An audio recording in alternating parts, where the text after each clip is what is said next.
2 feet tall, and they're shaped like plungers with a hand on their head. So when you read about the plungers with a hand on their head and an eyeball in the middle, you'll go, you wouldn't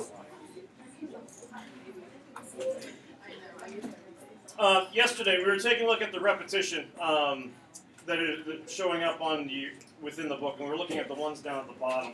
Before we jump right into that, I did want to take a look at a part that happens at the end of the book, because there were some questions about it earlier in the day. It's the last dream sequence that Tim has. This is after he falls, but this is after he goes underground into the manhole. He burns the contents of the briefcase. The last thing of that chapter, which starts on page 569, is you have a dream sequence that starts to take place all within italics. And it's one where I think some people go, oh, I think I know what's going on, but then kind of get confused with what it is. So if you have your book or you have someone next to you with it, take a look at 569 so you can follow along. This is, as I said, right before the epilogue. I do think the epilogue could be a chapter worth rereading when it does come to the synthesis question that we're going to be taking a look at tomorrow. I'm not saying all the answers are going to be in it, but I think there are some things within that epilogue that might end up being kind of useful for you.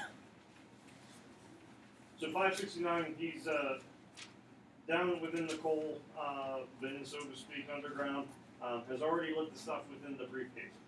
But somehow the floor had now turned to sand and the darkness to light, and I lay the prisoner of a group consisting of Jack and old Emerson and Bledsoe and Norton and Roz and the school superintendent and a number of others whom I failed to recognize, but all of whom had run me, who now pressed around me as I lay beside a river of black water, near where an armored bridge arched sharply away to where I could not see.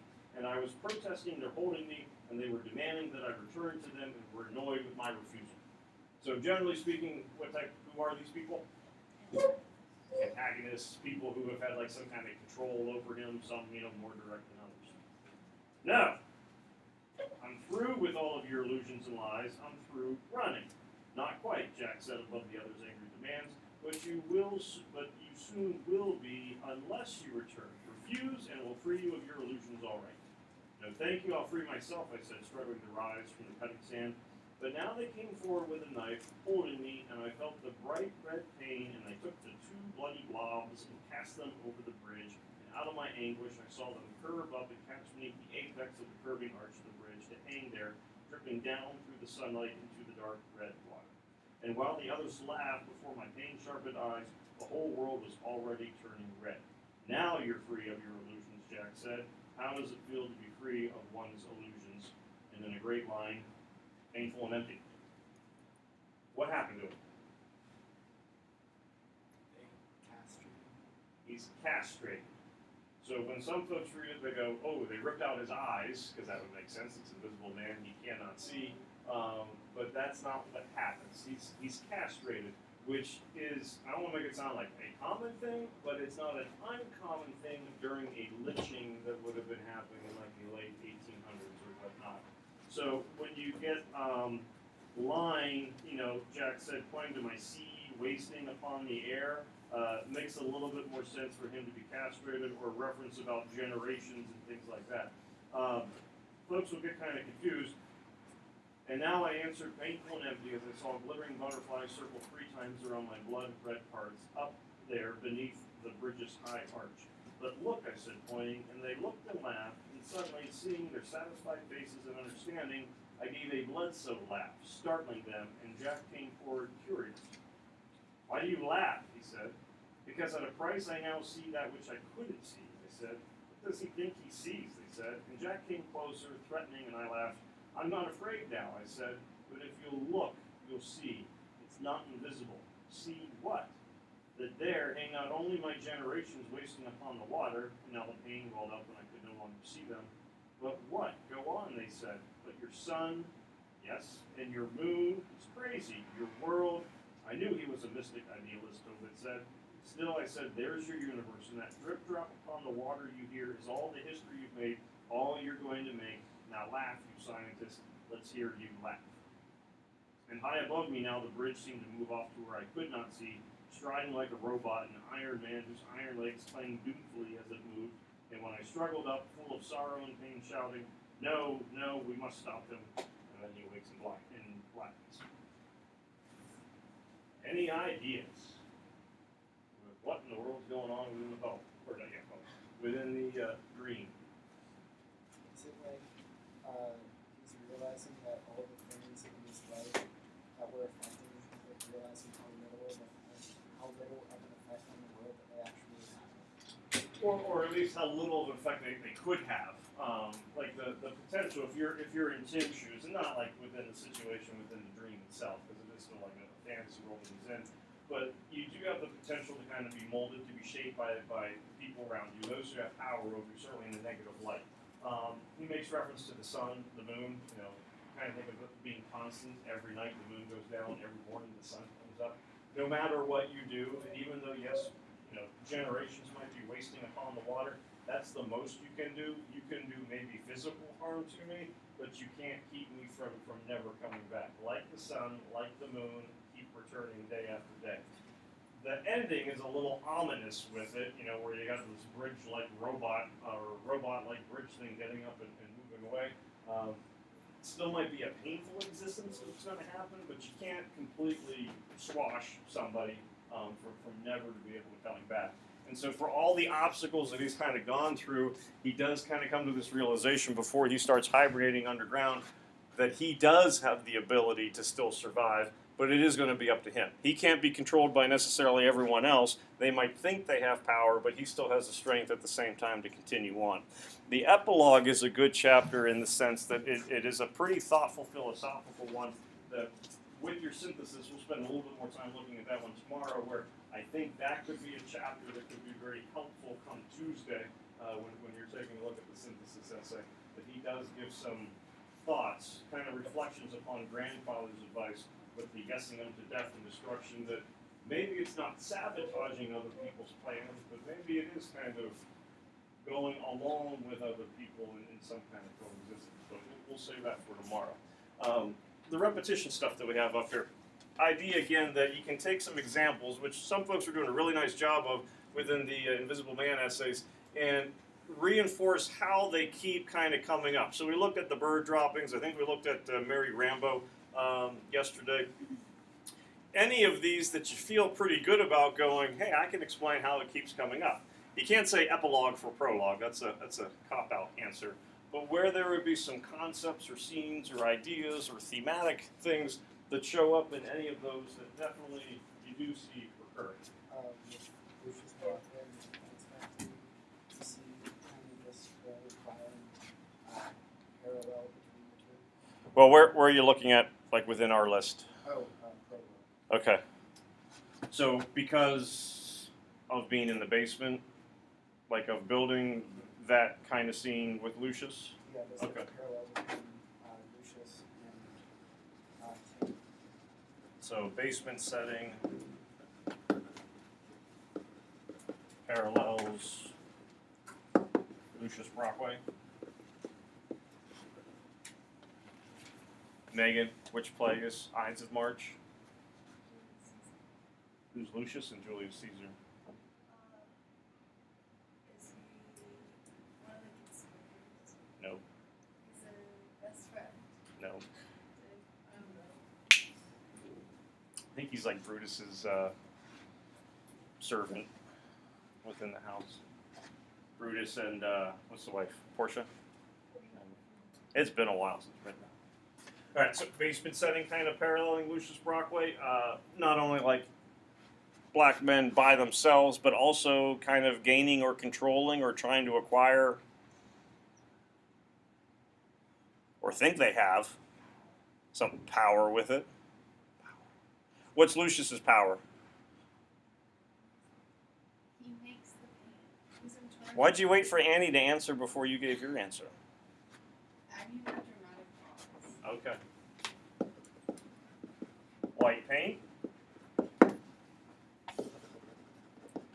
White for prologue, not the paint, but the light. And certainly that hope or that acquisition of trying to get power, I mean, you could argue that is going to be a thematic aspect throughout. Whether you're talking about Brockway, whether you're talking about Bledsoe, brother Jack, so obviously Tim or whatnot, but we get that idea kind of coming up over and over. You sure? Wait, are we still in prologue or can I do You can go wherever you want. For graduation speech, I connected it to like the eviction speech and like any other speech he really made with the brotherhood. Why the eviction speech? Because they were both speeches that he made.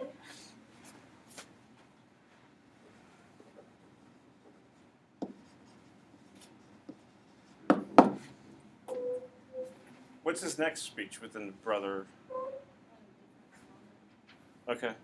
Well, like in his graduation speech, he said that they about like equality, and then they were all like, and then later his other speeches, they were still like controlling how we said, like he might say something, and they like controlled what he did. Yeah, and I mean, you take a look, and we can kind of do a little bit of a 2-3 combo thing here.